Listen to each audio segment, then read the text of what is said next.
You can build a hydrogen generator on your kitchen table in 20 minutes with parts that cost almost nothing. The science behind it is 200 years old, the physics are straightforward, and the gas it produces is the same fuel that powered the space shuttle. This is how electrolysis actually works, why carbon electrodes are the right choice, and what you can do with the hydrogen once you have it. The process of splitting water into hydrogen and oxygen using electricity is called electrolysis, and it was first demonstrated in 1800 by the English scientists William Nicholson and Anthony Carlisle, just 6 weeks after Alessandro Volta announced his invention of the voltaic pile, the first true electrical battery. The historical timing is not a coincidence. For the first time in human history, scientists had access to a continuous, controllable source of electrical current, and within weeks, they had discovered one of its most spectacular applications. When Nicholson and Carlisle placed 2 wires connected to Volta's pile into a bowl of water, they observed bubbles forming at both wire tips, hydrogen at the wire connected to the negative terminal and oxygen at the wire connected to the positive terminal. The water was not burning. It was not reacting chemically with the wires. It was being decomposed by the flow of electrical current into its 2 constituent elements, each collecting as a gas at the electrode where it was produced. 2 centuries later, the fundamental chemistry of that process is unchanged. What has improved is our understanding of why it works, which materials make it work most efficiently, and how to design a simple home generator that produces clean hydrogen gas reliably and safely. Water is a molecule consisting of 2 hydrogen atoms bonded to 1 oxygen atom, the familiar H2O that appears in every chemistry textbook. The bonds holding those atoms together require energy to break, which is why water does not spontaneously decompose into hydrogen and oxygen under normal conditions.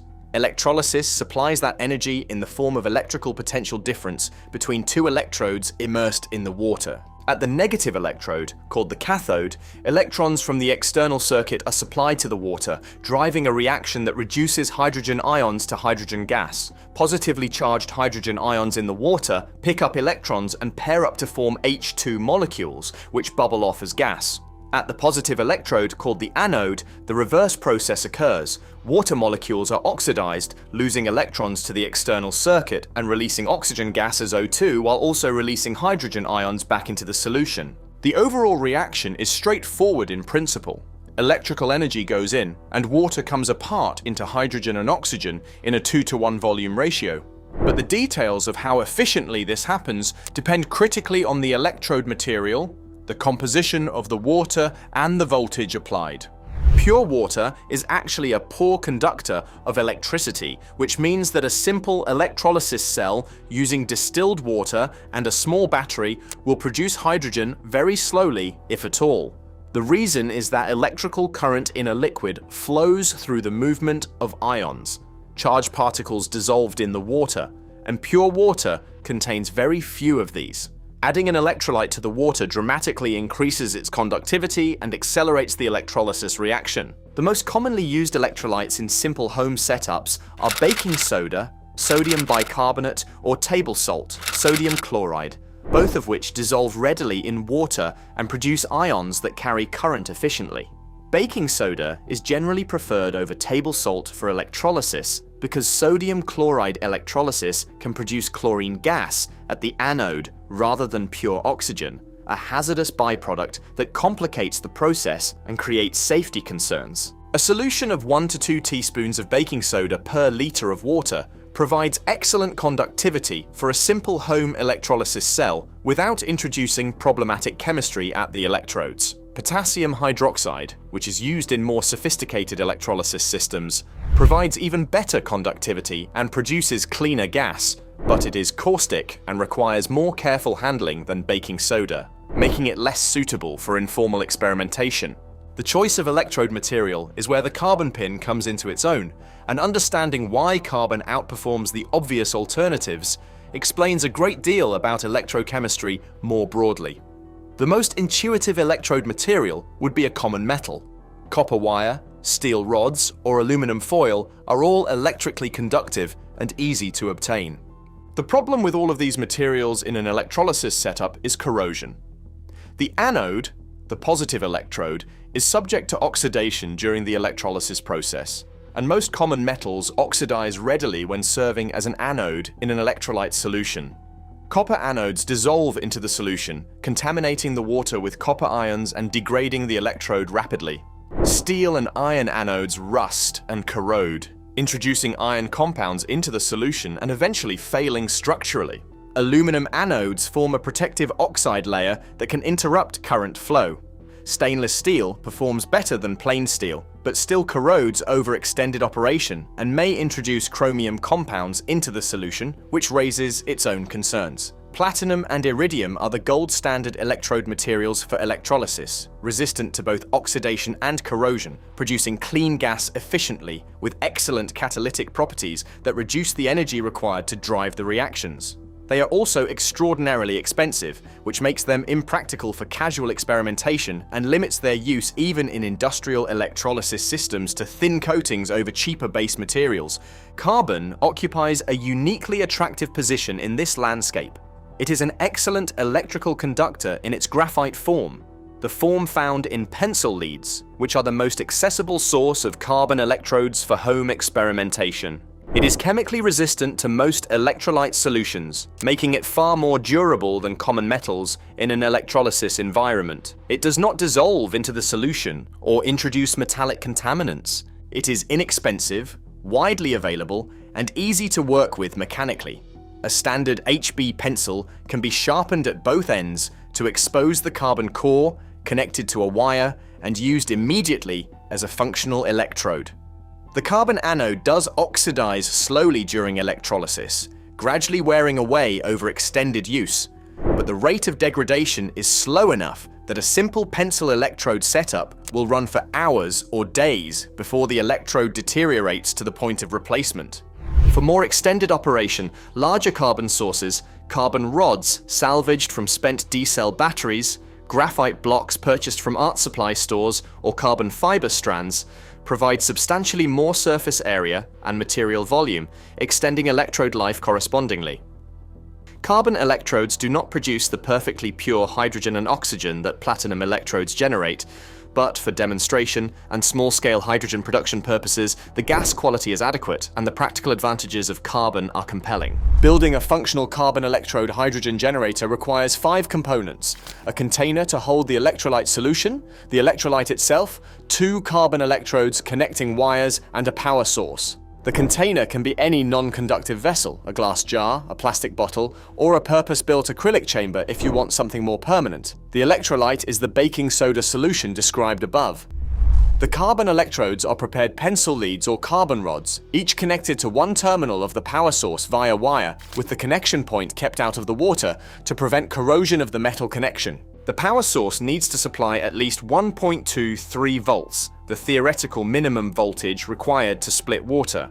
But in practice, significantly more voltage is needed to overcome the internal resistance of the solution and the overpotential at the electrodes. So a voltage between 6 and 12 volts produces vigorous bubble formation. 6 AA batteries in series provide 9 volts and work excellently for a demonstration setup. A laboratory DC power supply allows precise voltage and current control and is preferable for anyone who wants to study the relationship between applied voltage and hydrogen production rate systematically. When current flows through the assembled cell, the visual result is immediately satisfying in a way that abstract chemistry rarely is. Bubbles form at both electrodes within seconds of applying power, small rapid bubbles at the cathode where hydrogen is being produced, and bubbles roughly half as numerous at the anode where oxygen forms. The cathode bubbles are the ones you want to collect. If you invert a water-filled test tube or small jar over the cathode and allow it to fill with the rising gas, you can accumulate a visible quantity of hydrogen in just a few minutes of operation. When enough gas is accumulated, removing the tube from the water while keeping it inverted and bringing a lit match to its mouth produces the characteristic hydrogen ignition, a small pop or bark, as the hydrogen ignites in contact with atmospheric oxygen.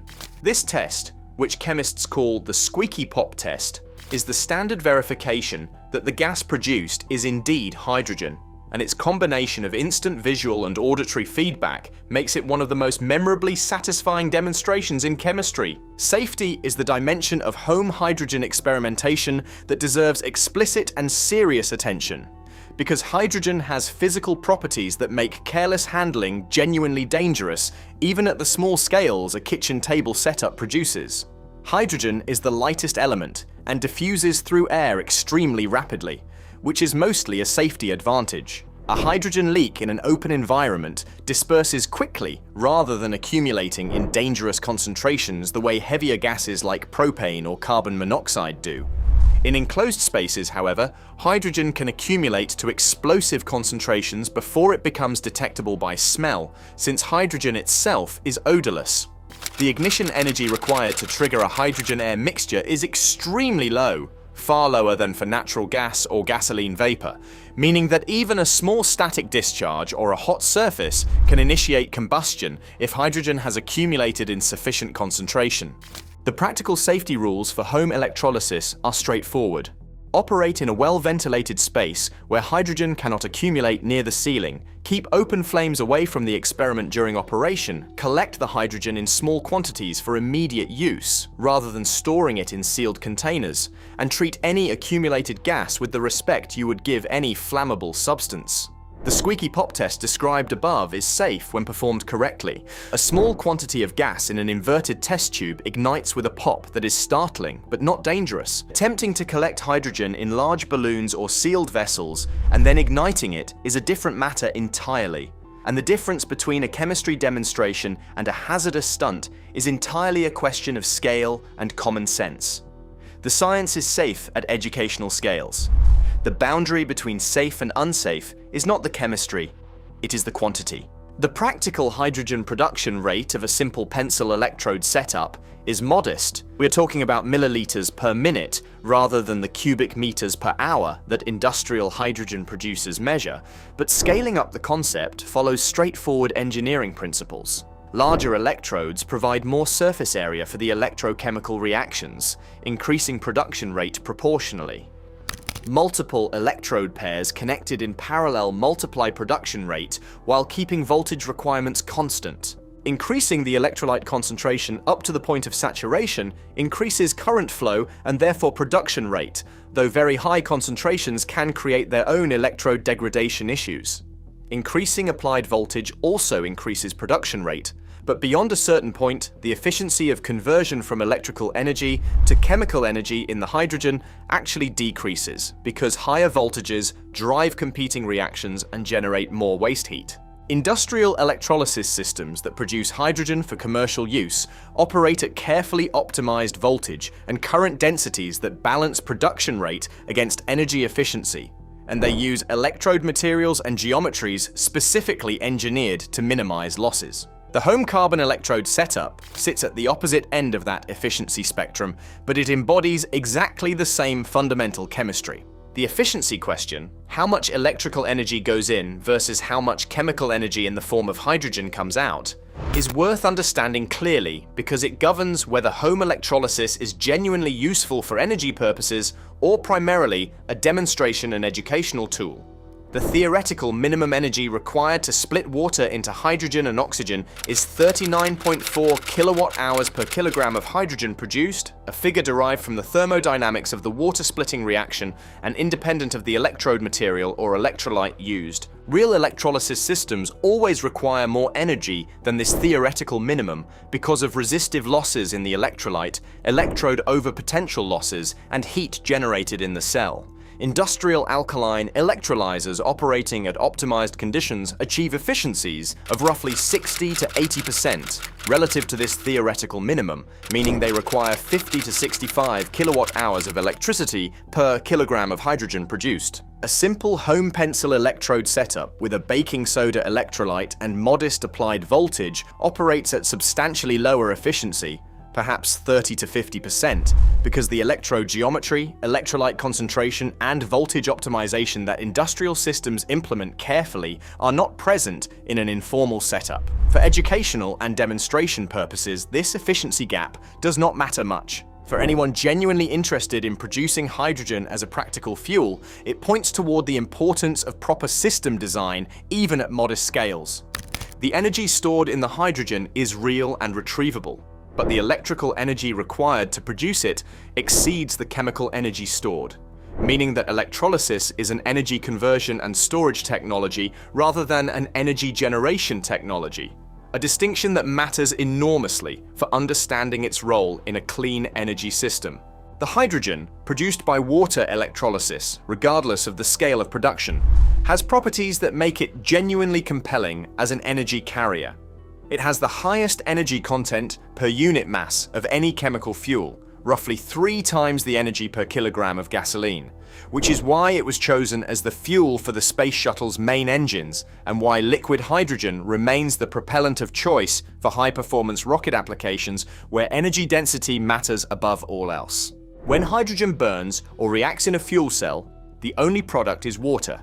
No carbon dioxide, no particulate matter, no sulfur compounds, none of the combustion products that make fossil fuel use environmentally damaging. A fuel cell converts hydrogen and oxygen directly into electricity with efficiencies that can exceed 60%, substantially better than the 30 to 40% thermal efficiency of internal combustion engines. The challenge that has prevented hydrogen from replacing fossil fuels as a general energy carrier is not a combustion chemistry problem or a fuel cell problem. It is a production problem. Most of the hydrogen currently produced commercially comes from natural gas through a process called steam methane reforming, which releases carbon dioxide as a byproduct and therefore does not deliver the clean energy promise that hydrogen's combustion chemistry suggests. Electrolysis from renewable electricity is the pathway to genuinely clean hydrogen, what the industry calls green hydrogen, and the carbon pin electrolysis cell on your kitchen table is a direct working demonstration of that pathway in miniature. The scale is different, the chemistry is identical,